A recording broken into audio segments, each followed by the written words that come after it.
السلام عليكم ومرحبا بكم. في هذا الفيديو سنتعرف على 8 ملاعب مغربية بعضها انطلقت فيها الأعمال والبعض الآخر لم تنطلق حتى الآن. لكن قبل البداية المرجو الاشتراك في قناتنا لتتوصل دائما بكل جديد. ملعب ودة يتسع ل46 متفرج وتبلغ تكلفة بناء 47.6 مليون دولار، وجميع مدرجات مغطى، وسيكون أول ملعب في القارة الإفريقية يولد الطاقة الذاتية بفضل سقفه الكهربائي، ويظهر في تصميمه الهندسي على شكل مركب رياضي تحيط به ملاعب تدريب وصالة رياضي، ويضم مرافق إدارية وفندق 4 نجوم وقاعة للندوات ومقاهي ومطاعم ومحل تجاري. ملعب تطوان يوم الثلاثاء 20 أكتوبر 2015 أشرف جلالة الملك محمد السادس على إعطاء انطلاق أشغال بناء الملعب على مساحة 36 هكتاراً، وكان من المفترض أن يكون جاهزاً في 2020، غير أن أشغال البناء كانت متعثرة وتتوقف من حين لآخر إلى أن توقفت بالمرة أواخر سنة 2019 لأسباب مجهول.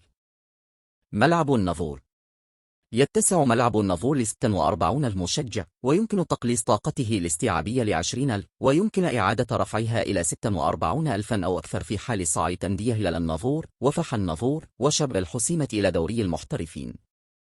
ملعب الدار البيضاء الثاني كان من المفترض إقامته في منطقة زناتة بقيمة مالية تصل إلى 173.4 مليون دولار أمريكي، وكان من المفترض أيضاً أن تنطلق أشغال بنائه في 2018 لكي يكون جاهزاً تماماً في يونيو 2024. ويتضمن الملعب جميع المرافق الصحية المنتشرة في الملاعب الدولية، ومن شأنه أن يعالج الاختلالات الاقتصادية والاجتماعية في هذه المنطقة. ملعب ورزازة تبلغ تكلفة بنائه ما بين 146.6 مليون دولار، ويتسع ل46,000 متفرج، ويمكن تقليص طاقته الاستيعابية ل20,000 متفرج، وسيساعد النادي المحلي للمدينة على التطور والنمو بسرعة ليصبح قوة رئيسية في كرة القدم المغربي.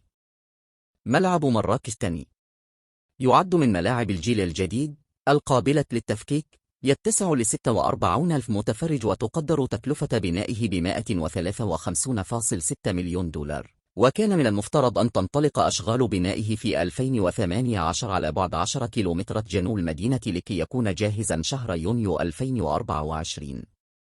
ملعب مكناس يتسع ملعب مكناس ل46,000 متفرج، ويمكن تقليص طاقته الاستيعابية ل25,000 مقعد، وتبلغ تكلفة بنائه 151.9 مليون دولار، وكان من المفترض أن تنطلق أشغال بنائه في 2018 لكي يكون جاهزاً في يونيو 2024.